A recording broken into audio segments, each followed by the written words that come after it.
While we're on the subject of Salvia amistad, now's a good time to take cuttings as well. Here's one that I kept in a pot over winter, and it's a good time to take softwood cuttings. So, for example, this little stem here, a bit of new growth.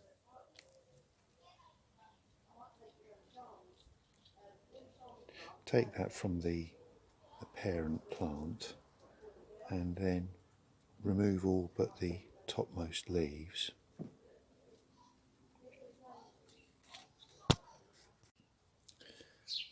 So I've taken 3 cuttings now and I've removed all but the topmost leaves to minimise any moisture loss, and all that you have to do now is put them around the edge of a pot full of compost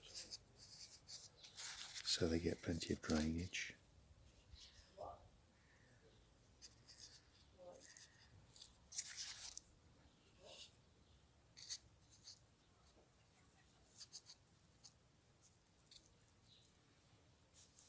Keep them well watered, and I'll return to them in a few weeks to see how they've come on.